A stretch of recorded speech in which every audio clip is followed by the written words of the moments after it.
I have invited Reverend Nafisa to do a libation because even though this is art, it is connected to history and it is connected to spirit, and I thought we needed to do some due diligence to pull it all full circle.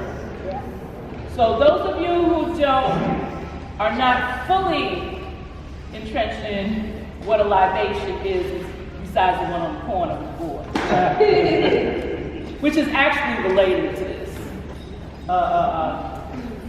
Reverend Nafisa is going to give just a little bit on it. This exhibition is open all the way till June 27th.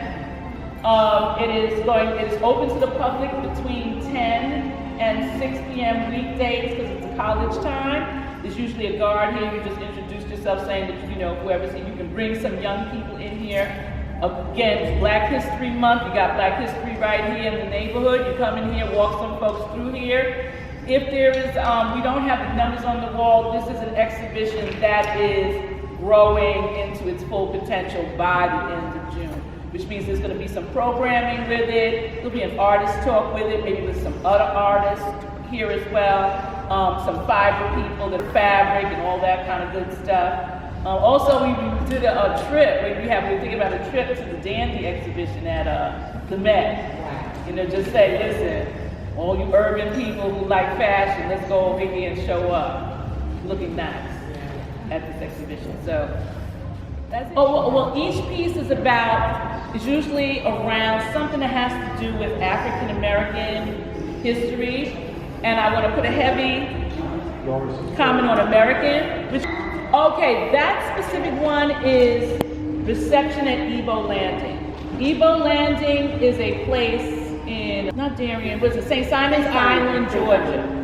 It was a legend for the folk people there for a very long time about how these Africans, when they came off of a ship, realizing what lied ahead of them, they grabbed hands and in their language said, the water brought us, the water will take us home.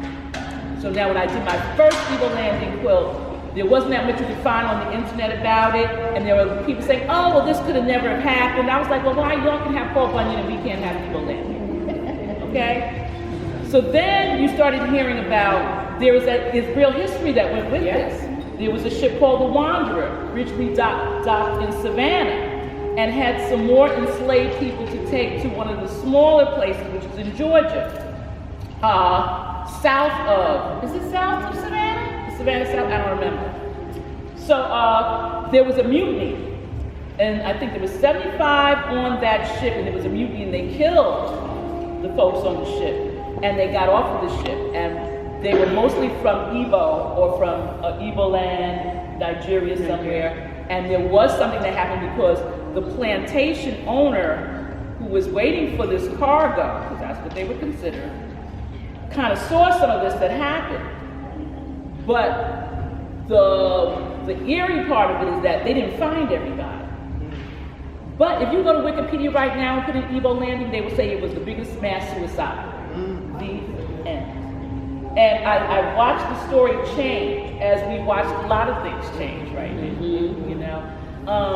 And so somebody at some event I was signing people up for Wikipedia, because Wikipedia, you can, if you're signed up, go in there and change things. So, you know, I'm going to have to get my Wikipedia together and change some of that, because this was a story of strength and resilience. And you know, any story of strength and resilience gets squashed, gets forgotten, and then all of a sudden you think people weren't doing anything, so then you have generations that only feel shame about something that you're carrying something, not even somebody else's something, they put that on you to help keep you in line. So I like to do a lot of history in my things, because I think right now I'm involved. Now we really need the history. And so I call this show Truth, Tales, and Fabrications, because some of it is on legend, some of it is actual truth, and the fabrications will be whatever I threw in the extra sasala. So we ready? Okay. Sure. I know so many of you as just Nafisa. I've been teaching African dance in Harlem for maybe almost 50 years. So some of us start way back at Marcus Garvey Park. I had a conversation with Laura to say, when do we meet Marcus Garvey Park? In 1993. So we watched each other grow up. We watched each other create our own businesses, and continue to be in Harlem to teach, to educate, to share, and mostly to share love, the love of what we do. There's so many of us here are here because we love each other. So this is a moment for Laura, so I'm going to ask us all to put our hands together and give Laura Gadson.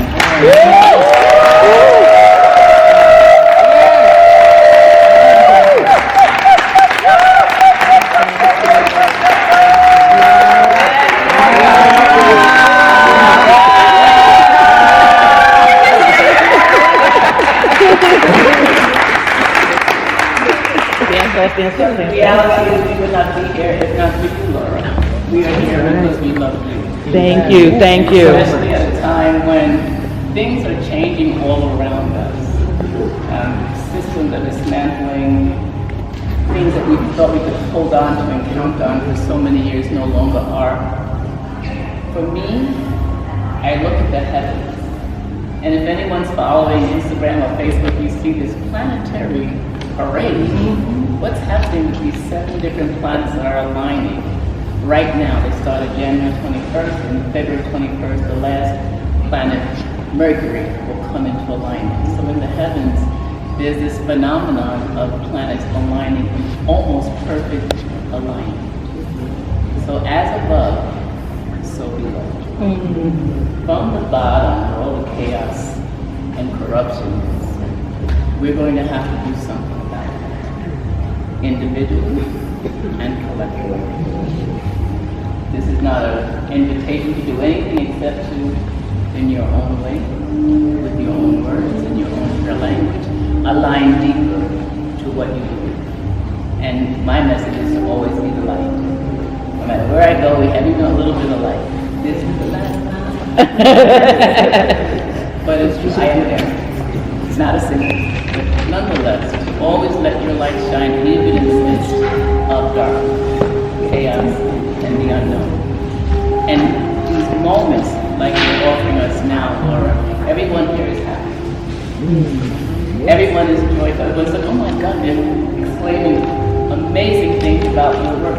How that happened? And so it's very important that whatever is your master, whatever makes you happy, that you do it. Don't do it when you get around to it. Do it every day. Share it with your family, your friends, on the street, in the train, walking down. Be your own light. Don't wait for someone to tell you, it's okay to be the light now. Be your light now. I'll do a little promo for myself and my company. Every Monday, Wednesday, Friday, we do a free meditation on Instagram and simultaneously. I have cards in the back. But it's free. It started in COVID in March 2020. People like that have been with me for 5 years because we were so afraid in March. We didn't know what was happening. And the only thing I could do online was to pray. You didn't have to wear white, you don't have to believe in any particular religion, just show up and breathe. Breathe peace, breathe love, breathe love. Take from it what you need. And in the same way, be willing to give. Let your home be your oasis. Don't go home and be mad. Don't go home and be just the opposite. Go home and be creative. Love the space you're in. Love the people you're in. Forgive people. We don't have time tonight. Forgive, let go, and be happy. And then I just did this 5-day detox. We had no idea what this was going to pull up for us, but in this time together, we focused on the full moon, and in January, the indigenous Native American community called the January full moon the wolf moon. And the wolf moon, we're thinking, oh, the pack, stay together, community, hunt together, protect each other. But then we went deeper. It was about diving deeper into your intuition and listening to your inner guidance. So we're coming into the new year with a request, a strong request to really focus on your own heart. What are you feeling in your own heart? What is God saying to you? And don't deny it. Don't dismiss it. Don't act like you didn't hear it. You did. You heard it. Act on it. Don't push it. Now is the time. There's no better time. No one to wait for. Nothing else to do except to show up in community. Be together in love. Honor our ancestors. Lori did an incredible job. Thank you.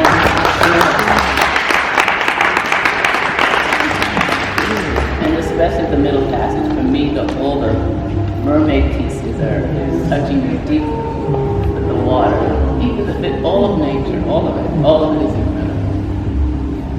But this is how we stay together. This is how we are reassured. This is how we don't live in the fear. This is how we celebrate each other and continue.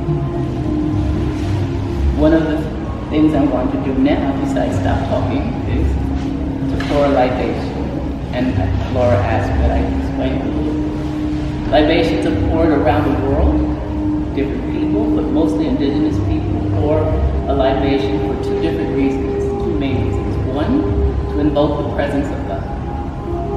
2, to honor the ancestors. In the West, we tend to honor the ancestors and not necessarily put the energy into first bringing God into the space. You could not be here if God is not in the space. You cannot do what you do if God is not in the space. So it's important that in your own way that you invoke the presence of God first and then honor the ancestors second, including those who chose not to come forward, and especially those who did. So you can use water, which is what I'm using now. You can use palm oil or wine. You can use rice. You can use beans, depending on the culture around the world. People use different substances to pour their libation, but the reason was the same. To invoke the presence of God first. Get your blessing. And then 2, to invoke the presence of. So I asked everybody to come in front of me, and then I'm going to ask you to come just a little bit closer because I want you to really feel it. And you're going to have to put your camera